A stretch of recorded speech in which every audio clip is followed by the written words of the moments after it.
All right. This is the newspaper review. We've just had an interesting conversation on Caucasian hair. Have you ever touched a Caucasian hair? That's the question I've been asked this morning. Have you ever touched a Caucasian hair? And just so you know, just for you to enroll in it, doing blow dry on normal hair is 200 shillings. Doing blow dry on Caucasian hair is 2,500 shillings. So do your math and see if it's fit.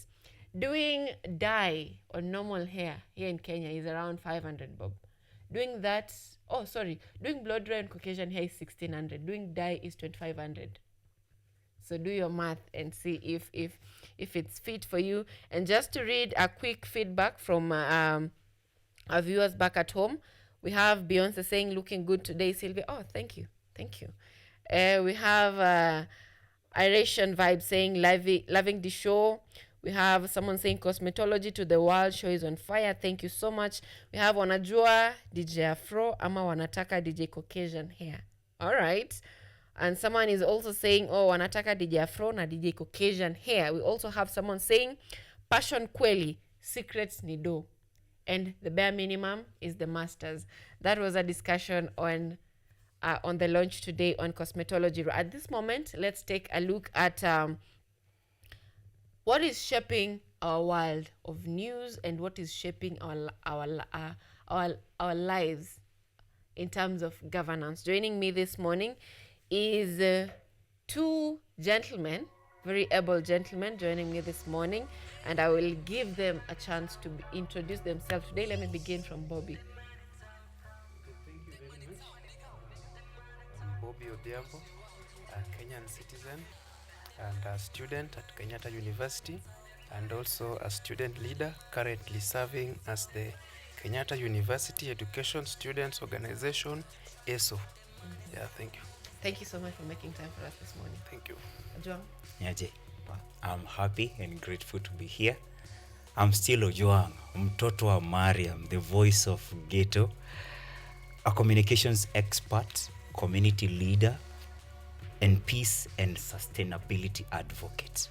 I'm so happy to be here in company of a teacher, reminding me so much about my days as a teacher in Kenyatta University as a student. 2016 niliingia KU and nikakuwa representative wa ESO first years and a chairperson Clinton Sukuru, and my then HOD was Professor Fatuma Chege. Nilipenda hizo days manze. Kila 5th or 4th October siku ya walimu duniani. I must remember the days but uko hivyo katikati manze nilikuwa na feel I was not made for a chalk. Umeongea kuhusu Caucasian nikakumbuka nikisoma Caucasian chalk sa. I was not made for a chalk. I was made, yes, for a pen to write and to speak to people, but not in a class setting. Using a camera, I speak to the whole world, but a chalk nasikiaga kama niko limited kiasi. That's why I joined the communications world.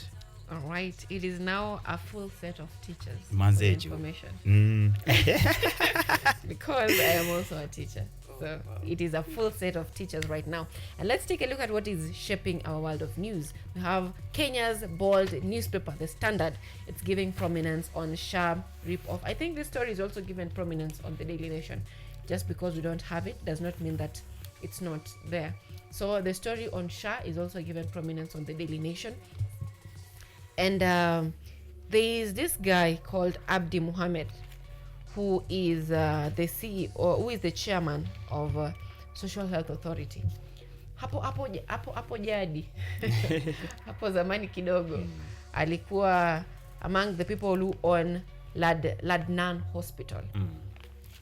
And right now, when Ladnan Hospital, when SHA was being formed or being integrated, after 2 months, that was in December, his hospital, ama the hospital, because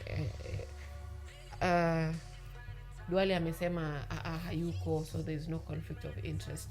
So 2 months after that, the hospital received around 220 million Kenya shillings. Yani before hata SHA ianze nyinyi mkicomplain SHA haiwork, the hospital is receiving 220 million. And now, Duale is saying that mchill, this guy is not even part of that hospital. You guys, you need to chill, because there's no conflict of interest. And we're not just talking about conflict of interest this morning. Last week we had a positive story on SHA, where it said that SHA might be heaven for some people. A number of people were saying that SHA is really working for them. This day we're having a totally different story. CCC tumeandika, ni watu wa standard wameandika that SHA is not all that glamorous as they say. We've also had Treasury CS John Badi say that things may not be working, or things are not, how do I frame this? That just because people are saying things are not working does not mean that they're not working. We also had a reporter in our newsroom saying that propaganda in Kenya is louder than work. So we tend to forget the work that is being done and focus on propaganda. So from where you sit, Ojwang, let me begin from you. Should we be concerned about the future of our health? Hey, Manzi. If we are not concerned about the future of our health, there is no reason for us to be alive today.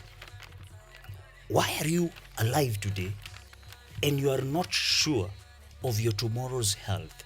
Last week ulisema kuhusu vile SHA imefanya kitu nzuri. I told you of a personal story from ghetto of women who have not been able to access medical care because huwezi andikishwa kwa hata sio level 5, level 3 hauwezi andikishwa if you've not been formally registered under Social Health Authority SHA. Utoe 6K kwanza. As unatoa hii 6K, a bit of history about SHA. During Nakonwincha days, we were still here tukichambua magazeti tukisema vile kumetengenezwa kitu kipya. Tutoke pale hivyo NHIF tuingie SHIF hii ya SHA na vile pesa zitapotea. And we were talking about 104 billion in contract awarded to one of them being Mwende Gatabaki, who is the wife of who was the former governor aspirant Kiambu and a wife of what is his name? David Ndii. Yeah, David Ndii. At that time they said of how we are just digital wankers.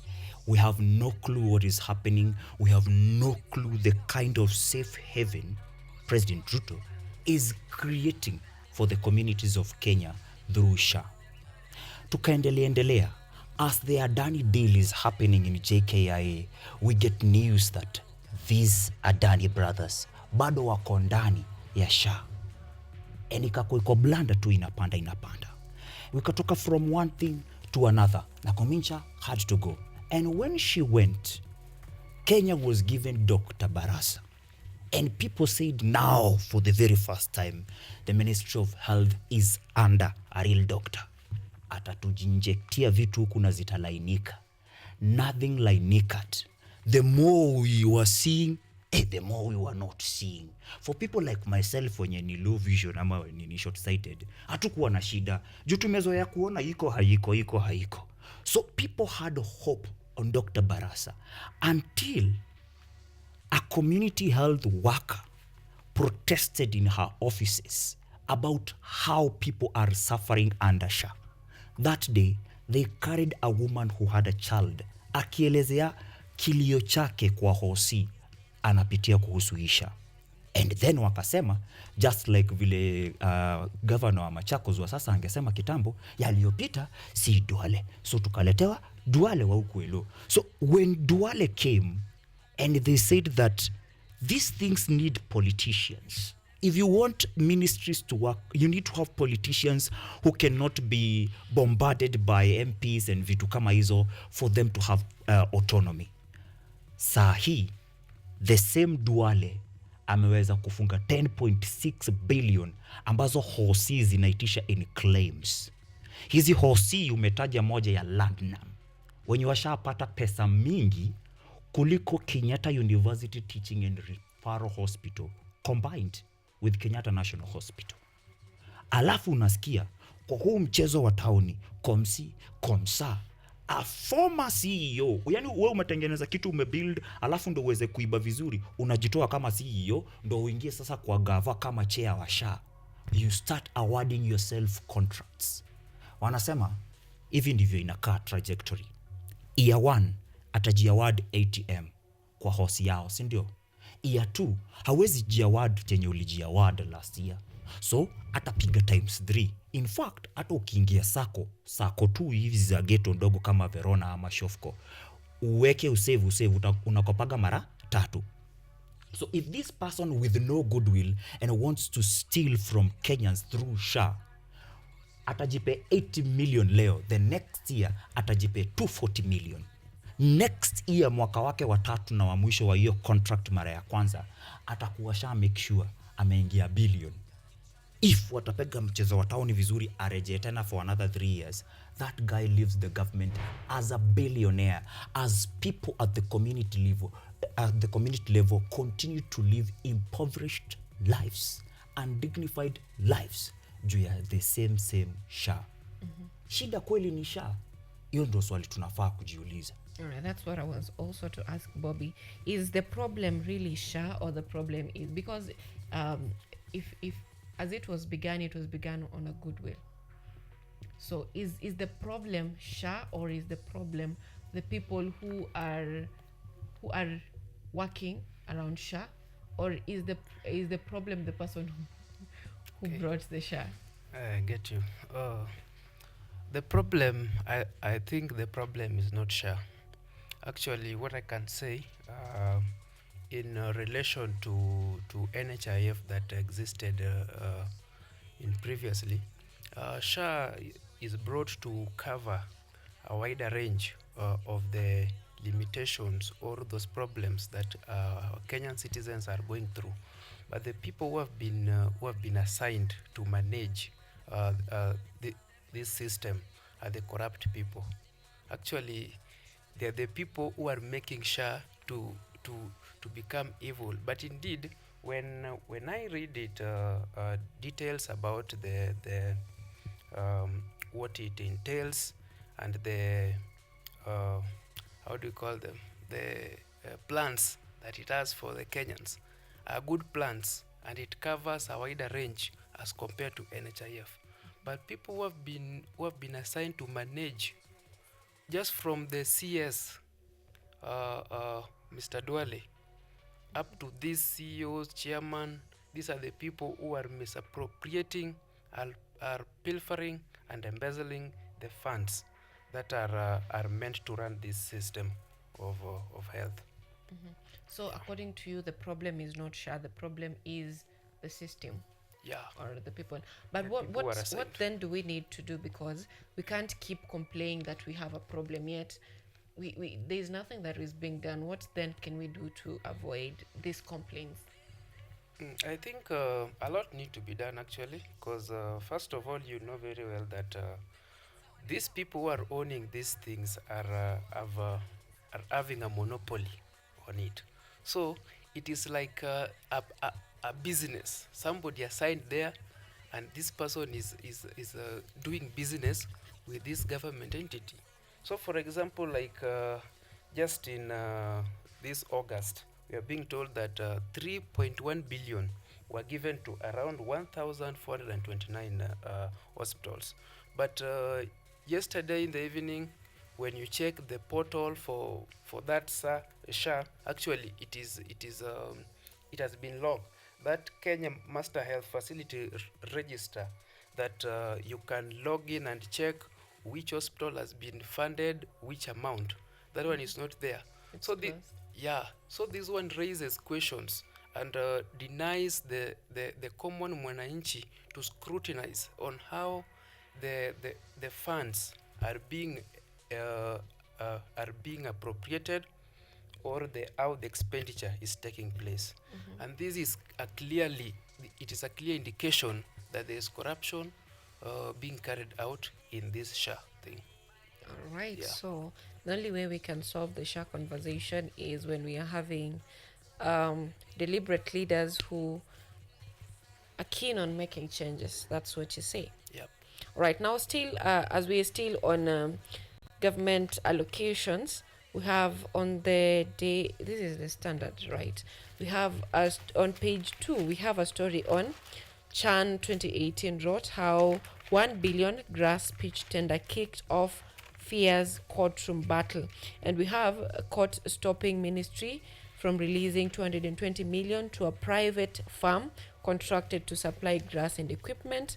And Ethics and Anti-Corruption Commission argued the ministry failed to adhere to law in awarding tender. So we have so many claims established over there, and we have what EACC wants. It's all listed on, that is page 2 on the standard. Just to read one or two of what anti-graft body claims, it establishes that the accounting officer in the State Department for Sports Development failed to follow the procurement cycle as required by the law. After budget approval by cabinet, no procurement plan was prepared and approved according to the Public Procurement and Asset Disposal Act.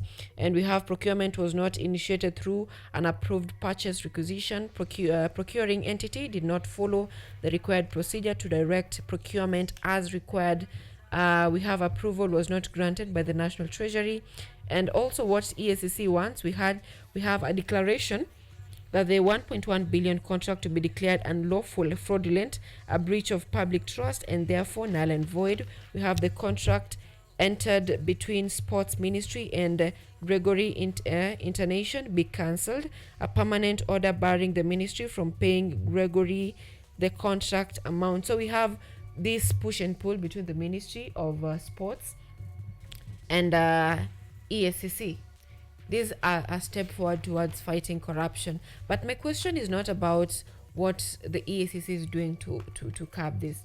But my question is always about, after this is made public, what happens afterwards? Because most of the time we see all these tenders just moving on. If someone who is offering the tender, that tender will serve their interest.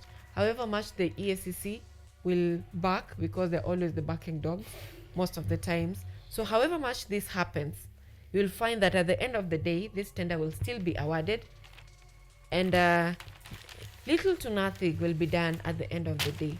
So in the fight against corruption, according to me, I see that there is always so much of backing instead of work being done. The other day we had the president form a team that will be responsible for fighting corruption in the country. That team has been halted by the High Court also. So do we need a team to aid the fight against corruption, or we need to let these anti-corruption bodies to work on their own? Let me begin from you, John. A team. I had Babu Owino when speaking on Sunday Embakasi East. They are a group of 70 MPs and they're calling themselves Kenya Mpya. And he was saying that we are all confused of which ni ukweli between BBG and BBC, broad-based government vis-a-vis broad-based corruption. To a point, EACC that has for so long been referred to as a backing dog, its voice is not enough. It's not backing enough. So the president of Kenya has put together a corruption task force to go full war with these corrupt MPs, with these corrupt individuals in public offices. In fact, on today's copy of the Star and their Star survey, their question is, do you believe Ruto will win war against graft? Graft and corruption is widely covered in Chapter 6 of our Constitution, talking about ethics and integrity. That is why we have a whole commission. EACC is a commission, and all commissions are supposed to be independent. Why? So that they can be able to offer oversight on every office of the state in this country. Because the government is not powerful than the people who elect the government. It is the people, according to Chapter 1 of the Constitution, the sovereignty of the people. It is the people who donate a chunk. In fact, time unakatwa pay, haufai kukatwa more than 30%, because that's the amount of power you've donated to that a cocoon we call government or the state. People who are supposed to ensure that there is no corruption and we are having level ground business environment that is favorable to everyone, so that wewe kama government, I am not crying to you kunisomeshia mtoto. I am not crying to you tukuwe na madaktari kwa hospitali. That is why I donate 30%. Ndo utengeneze hosi, ndo ujenge shule, uajiri waalimu, na mimi nikuletee mtoto unisomeshe. As well unafanya hivyo, mimi niko busy natafuta pesa.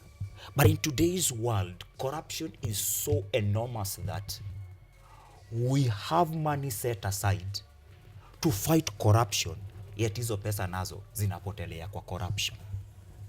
Tuko na EACC but tunaongeza wengine tuwaweke pale hivyo wakuwe na mshahara ya kutafuta kiini cha corruption.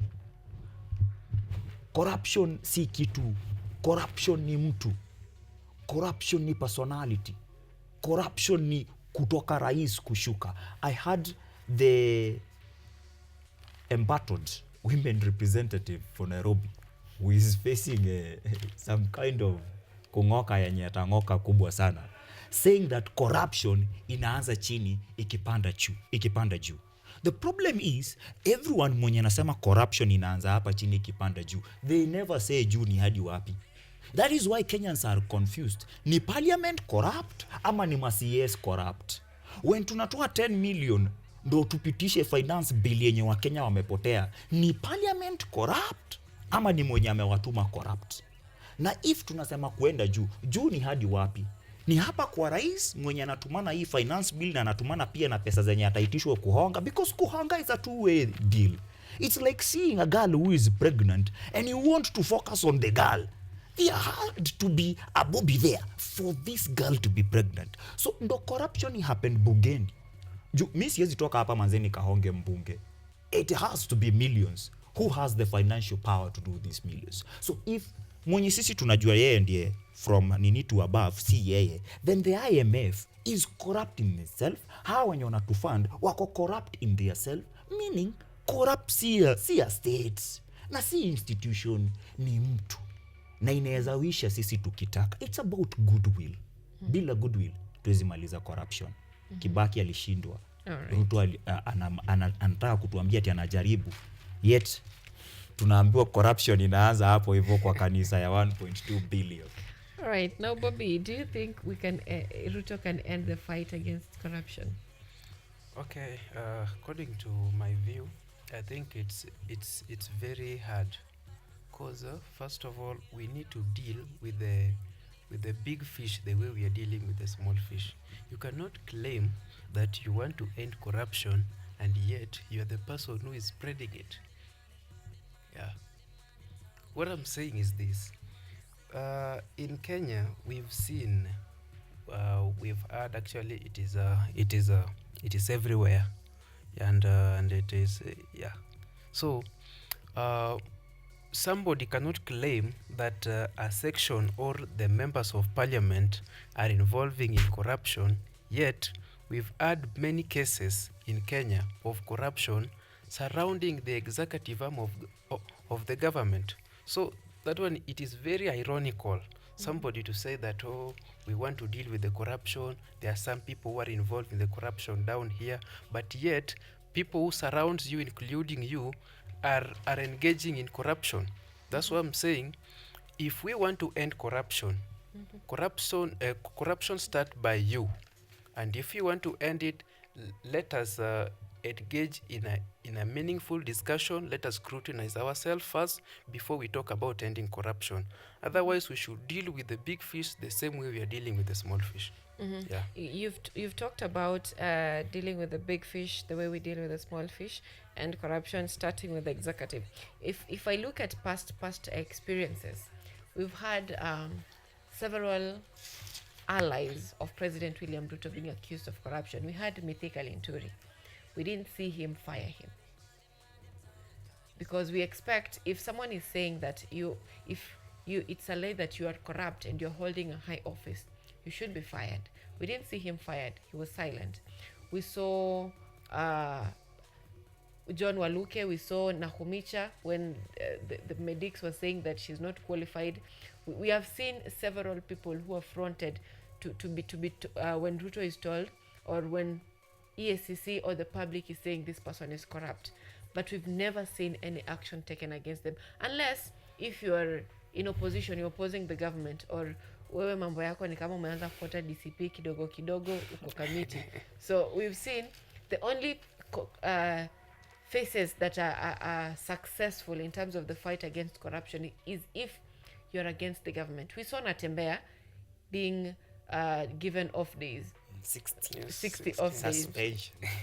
So if you're opposing the government and EACC is on you, it will be fruitful.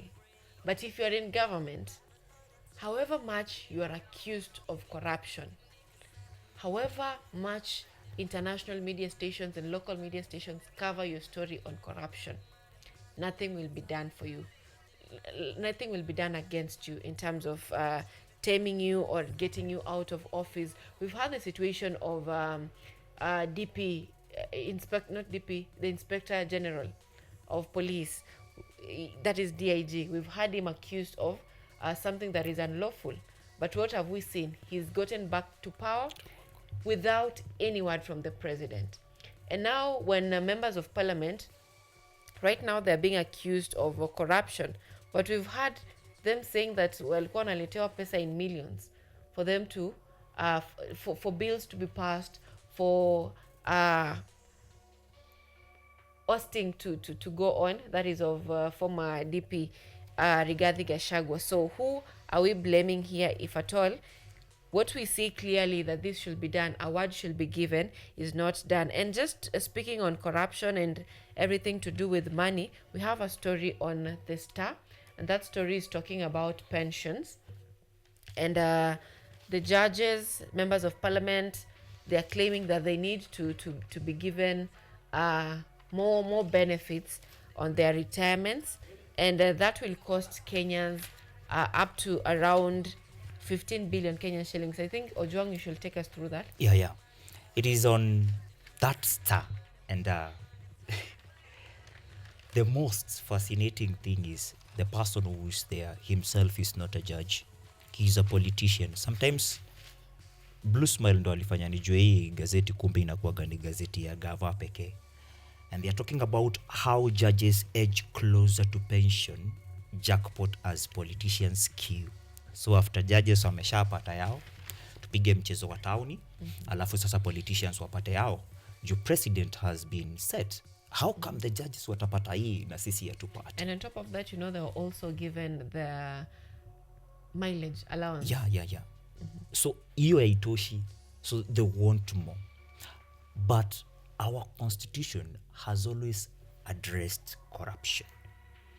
And in article number 10, our constitution talks about transparency, accountability, good governance, integrity as national values. National values. Inamaanisha hata katoto kakizaliwa asembo leo by the virtue of yeye amezaliwa in this land of Kenya, yeye ni Mkenya, and these values will always define him or her. Otherwise, kama una hizi value, we consider wewe si Mkenya. That is why when you are corrupt na umetuibia, tunakupeleka jela. Do we still consider wewe ni wetu, but you deserve to be somewhere, rather than kukutuma nje ama kukufukuza, kukubanish. Kitambo watu walikuwa na get banished. Siku hizi kama wewe umetoka hapa hivi umeingia Canada siku 2-3, unasikia wewe ni Mkanada. Ukikuja hapa Kenya ukasirisha Matiang'i, unachukuliwa miguu juu hadi Canada tena. But we have values zenye zimefanya huyu Miguna hata akiwa Canada bado anajihisi Mkenya. Anapigania Kenya. Integrity, accountability, transparency, good governance, na zinarudiwa tena on chapter 6 yenye iko kutoka article 78 hadi 80. Hapo wanaongelelea vile wewe ukiwa corrupt ama ukuwe na gross misconduct, umekosa hizi values kabisa kwa ofisi, you are supposed to lose that office via virtue of impeachment resignation ama tu kufutwa. But watu wamekuwa wakitumia hii kitu inaitwa corruption in Kenya as a tool of empowerment. President akisota atasema kuna corruption na kukuwe na task force ya kupiga corruption. Hiyo ni budget. More money will be lost. We have had notable names and personalities leading EACC as CEO, Chief Executive Officers, including PLO Lumumba, including the former ACK Archbishop, and not Jackson Lesapit, Dr. Eliud Wabukala. People who were believed huyu akishika hii kitu walai kila mtu ataokoka na hakutakuwa na corruption. But we still have corruption today. That's why tunasema wa majaji bana wagaiwe yao. Corruption has been fashioned in a way those who are not corrupt hata wao wanataka kuwa corrupt. Wakenya wangeulizwa leo na tuwekewe referendum, kila mtu afungue roho akiwa mkweli, corruption itaingia kwa constitution na ihalalishwe, ndo kila mtu akuwe corrupt. The reason utapata mtu amejam sana leo ati mtu ameiba, for example, leo watu watajam that Mithika Linturi ameiba sana. In fact yeye yake corruption imepita level yenye anauzia wamama huko Ocha mchanga akiwaambia sasa hii ni fertilizer na ni mchanga yenye ni poisonous. Hadi exposes zimetolewa, inaonekana vile wamepiga hii cocoon hadi na watu kama mbunge Miriam Kaitani. Wenye ukiangalia hiyo history vizuri unapata huyu ni bwana na bibi, but once ametoka kwa gava he becomes a savior of social justice, a champion of social justice, na anapigana na kitu inaitwaje corruption. And all of a sudden the corrupt person ni huyu mwenye tunaambia one term. Na in fact kwanza anafaa aondoke kidogo, ndio sasa tuangalie ni nani mwingine amebaki akiwa corrupt. Because kwa hii war ya corruption tumeondoa watu kama Rigathi Gachagua mwenye inasemekana this guy on top of being corrupt was too tribal, sijui anahonga ma MP, sijui anawafanyia nini, he went. Corruption ni kama hadi imeongezeka. So for us imefika mahali saizi majaji wanasema sisi jua tuko corrupt, tumenawa mikono, hebu tuongezeeni some pecs pale hivyo in terms of pension. Na inakuwa ni jackpot moja kubwa. Wanasiasa pia wamepanga mstari, wanaitaka. Alafu tutamalizaje hii corruption wadau? Bobby, let me get your sentiments on the same. Oh, actually, what my brother Ojuang has said is the truth. You find that a task force is being implemented and to fight corruption, but you know these people who are being employed actually to join that task force will also demand some money, and this is an additional expense that Kenyan citizens will incur because it is their ad and tax that are being used to pay these people. And this sometimes is not very fair to hardworking Kenyans. You find people in the rural areas, those people working in tea plantations, those people, government workers, those are employed in the estates.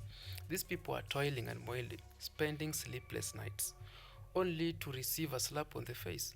Their money are being taken, they are being wasted, being given to people just in form of corruption. But this thing is just continuing, not getting over. So I think there is no need for us to form even a task force due to do what. This thing are just wastage of time. I think what need to be done, actually, just getting back to even that SHA thing, because we're talking about corruption. I think even that issue, we should have a national a platform or a portal where we can see even how money is being channeled to these hospitals, that everybody, public, can access.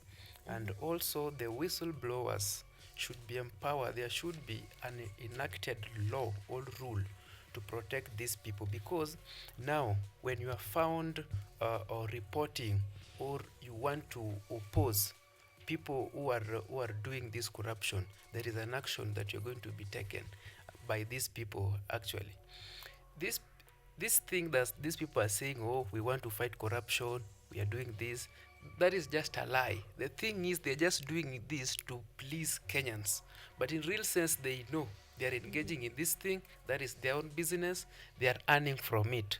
So therefore we should be honest with ourselves. Yeah, that's what I can say. There is a question on sustainability that I have, whether this is sustainable, having all these and SRC has also been turned into a backing dog, because they will say, oh, you guys, hii ni pesa nyingi, msiongeze, kidogo kidogo mnasikia it's approved, it's already in process. And in our country right now, 42% of our GDP is spent on salaries. So there's around 58% left for development, of which our collection as a country is so much less than what we budget for. So already we have a budget deficit. We've already gone beyond the ceiling, but we still have more things that we need to add on our expenditure. This excluding what is lost in corruption. So we have what is lost in corruption. We have what is lost on having ambiguous salaries. We have what is lost on pensions, ambiguous pensions. I need to add the word ambiguous on that. Ambiguous on pensions. So are we even sustaining ourselves? Are we even having? We've also had a case, just to give you how big this is.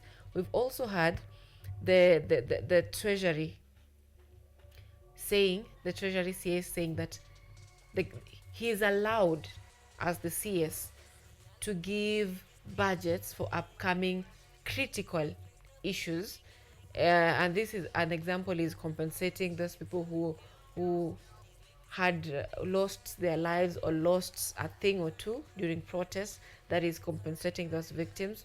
We've also had him saying that he's allowed to give what was this money for?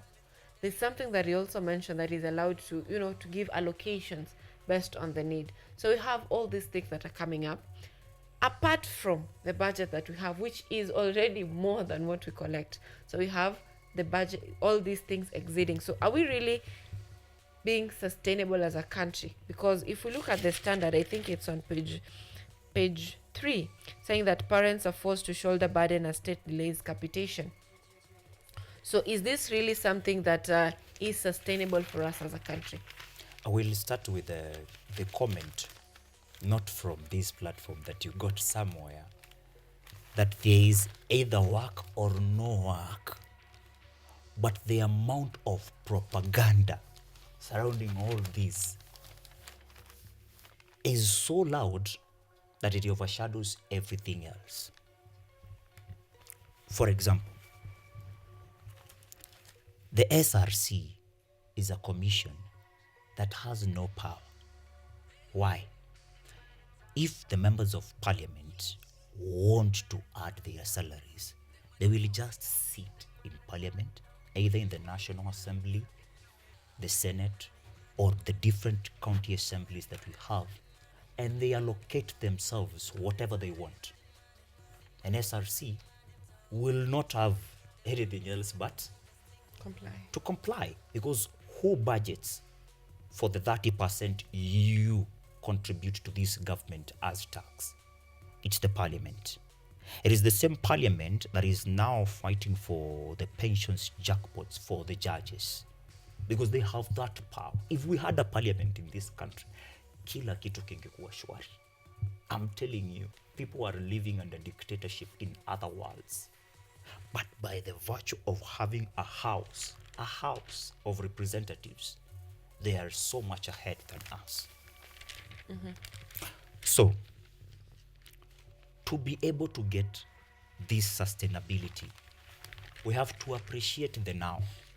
Mtu kama mimi mwenye ni millennial, and millennials wengine wenye wako hapo nje na wanakubali kusoma either katiba or kusaidia katika civic education, are so much happy, so much elated seeing Gen Zs like yourself discussing facts and figures this way. Kitambo hakukuwa hivyo. In fact, wazazi wetu wanashangaaga sana. Ututu creatures, when did they become this bright? Now, our children, for those of us wako na watoto kama mimi, wanajua rights zao. Some of them, mtu kama mimi hata sijuagi. Tapata mtoto jioni, ananiambia kuhusu the 10 commandments. Kama mtu yeye anajua kuhusu 10 commandments, then anajua kona right ya kula, anajua kona right ya kusoma, anajua kona right ya shelter. Hao ni generation alphas. Kuna wengine wako form 3 after being aggrieved by the political class that refused them to be children in national drama festivals. Wanaambia huyo mtu kamera yake ni gani, and they look right into this digital era tool and tell that person who is not on that platform, akiwa mahali yako, whether ni State House ama kwenye yako, anamwambia this is personal. Niko form 3, this is personal. I will be voting in 2027. What do you think 2047 politics in this country will be like? By then, tutakuwa tume-evolve to a point, wewe ukiwa president, unataka kuingia na utuibie hivi wengine wanatuibia in broad daylight. Hakuna one term. One term ni story ilipigwa 2024, 2025, itakuwaje 2047 ati vijana wa hiyo time bado wanaongelea kuhusu one term. Itakuwa ni contract yenye inaenda mpaka 6 months. 6 months tukisikia huyu MP wetu hafanyi chenye tuliagree, wewe toka. Tafadhali, you promise to deliver, you are not delivering.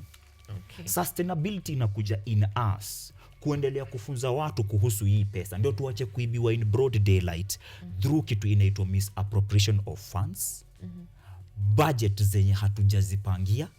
Otherwise, if 30% yako, 30% ya Bobby, 30% ya kina Zawadi na kina hao wengine wote inaweza wekwa pamoja, tunaweza kuwa na system yenye healthcare ina work, education ina work. But hiyo pesa yote iwaribika the same way. Unaweza pay mtu dhao at community level, a choose kuenda kwanza kukunywa before afanye shopping ya nyumba. That kind of indiscipline ndio hiyo inapelekwa bungeni, ndio hiyo inapelekwa kwa ministries, ndio hiyo inapelekwa hadi State House. Na huo ni wizi wa wale ambao wamekuwa disciplined enough to work for this government and give the same government 30% of their, na si 30 pekee, unajua ni mingi wewe. Yeah, sure. Now, I want us to look at something different, something social on the standard. I'll love to get your sentiments on this. We have teen gangs unleashed wave of violence in Nairobi's Eastlands. And it is believed that they are sponsored by goons. That is how it is said by the Central Police. That and we have recently a 15-year-old boy who lost his life after fighting peers. I don't know if you've seen that video where they're fighting in public and it's being recorded. So that is teen gangs, and we also have that stories on page 8, and on page 18 also we have Woodley Estate residents fear for their lives after goon arson attacks, and they claim the attacks are part of coordinated scheme to force out residents. And the residents have accused county officials of sponsoring goons to raid homes. So we have the Woodley Estate saying it is government officials who are sponsoring those goons. And also on the teen gangs in Eastlands, we have the police commission saying that these gangs are sponsored by the politicians to bring a message that is ahead of the 2027 election. So in as much as I want to see an election period where someone is appealing to the public with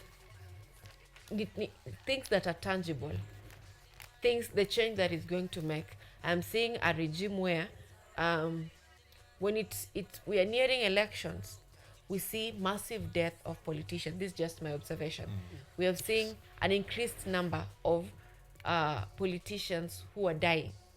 So that is a government that I'm seeing right now, and unleashing goons to bring a message. So I'll take your short feedback on this before we briefly give our sentiments about Katiba Day. We all know that Ruto before was a strong critic of Katiba. Ametuibia holiday. What's But right now we have a holiday. So let me get your brief sentiments on the same. Let me begin with you.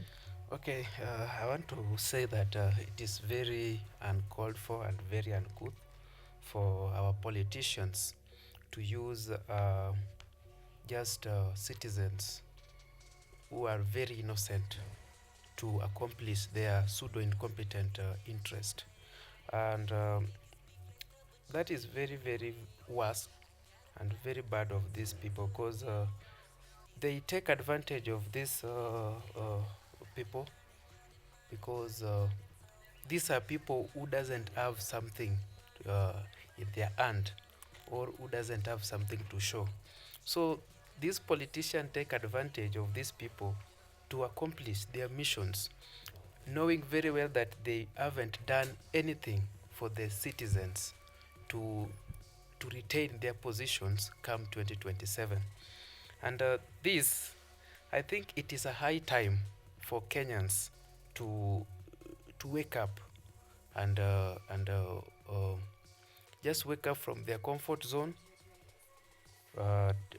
take votes, and please vote for people who can change their life, but not people who are just there using money to seek re-election. But in real sense, when they get there, the only thing they can do is to steal even that small money that these people are working hard to get. Yeah. Okay, Ojun.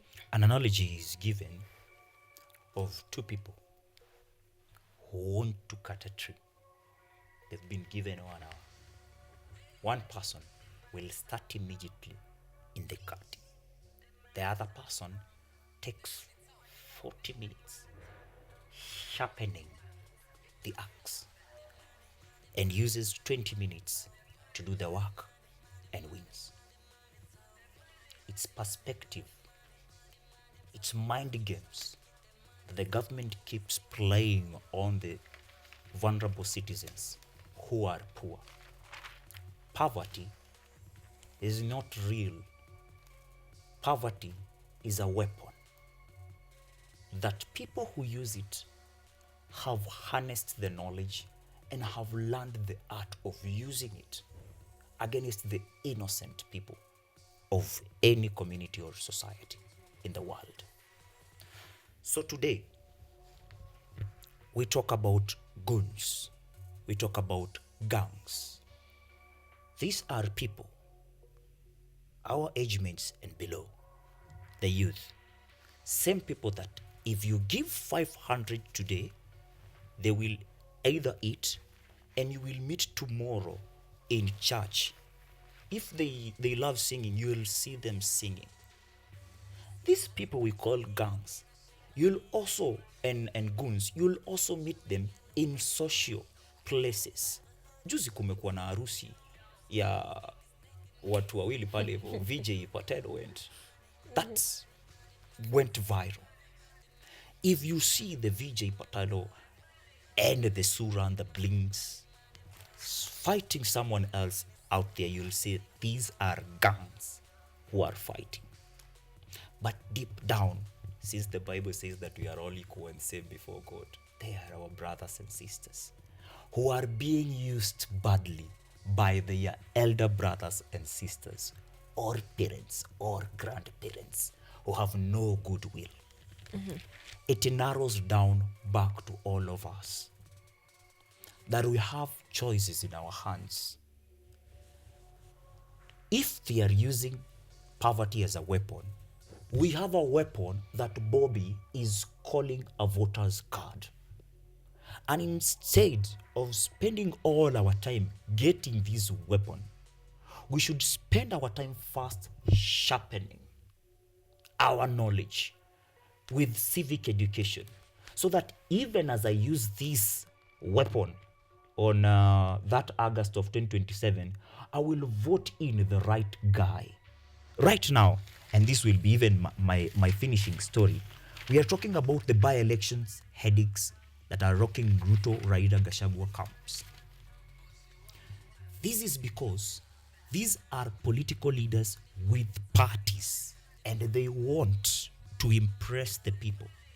And the people, if they will continue to be gullible enough, vulnerable enough, bado watahongwa na 500 na watavote watu based on party lines, but not on the substance of these politicians. Na tutaendelea kulia sisi wote. All right. To invest in civic engagement and education. Thank you so much, gentlemen, for making time for us this morning.